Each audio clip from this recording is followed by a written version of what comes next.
আর যুবক এত সুন্দরের পিছনে ঘুরে লাভ নেই, জাতের মেয়ে কালো ভালো, আওয়াজ দেয় না, ঠিক না? কালো জগতের আলো। আপনি যে সুন্দরের পিছনে ঘুরতেছেন এগুলো মেকআপের কামাল, মেকআপের বরকত। মেকআপ যখন আল্লাহর কুদরতি পানি দিয়ে ধুয়ে ফেলবে তখন সব শেষ, তখন স্বপ্ন ভেঙে যাবে। তখন ওই বাসায় গিয়ে বলবেন কারে দেখলাম, কারে ভালোবাসলাম। এই কাজ করা যাবে? আওয়াজ দিয়ে বলেন যাবে। বলে বিয়ের আগে রিলেশনশিপ আরাম না হারাম?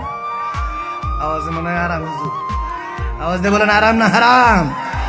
আর দ্বিতীয়, মা বাবার পারমিশন ছাড়া বিয়ে হারাম। এটা আমার কথা না, ইমামদের কথা।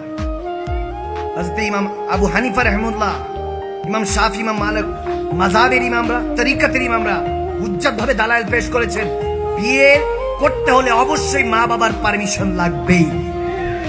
এই বন্ধু বান্ধব নিয়ে যে চলো বন্ধু বিয়ে করবো, তোর ভাবিকে দেখবি, চল দুইজন তিনজন নিয়ে কাজী অফিসে, এ বিয়ে হারাম।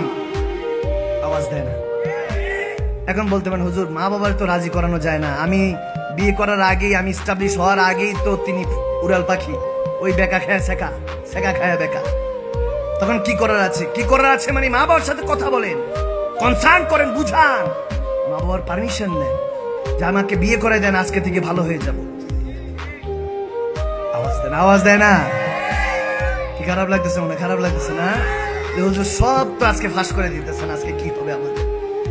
জীবন জীবন তো সব শেষ হুজুর, এক সাইড হয়ে যেতেছে আজকে থেকে। তো ওই ফোনে যে হ্যালো, রাতের বেলা গুড নাইট না বলে নাকি ঘুমই হয় না। বললাম এটা কোন দোয়া? হ্যাঁ আছে না বাবা? এরকম তো সমাজে এখন আছে। সকালবেলা গুড মর্নিং SMS না হলে তো ব্রেকফাস্টে হচ্ছে না। ফোন ধরে যে আজকে তো গুড মর্নিং টেক্সট দিলেন না, ফোন না দেন টেক্সট তো দিবেন।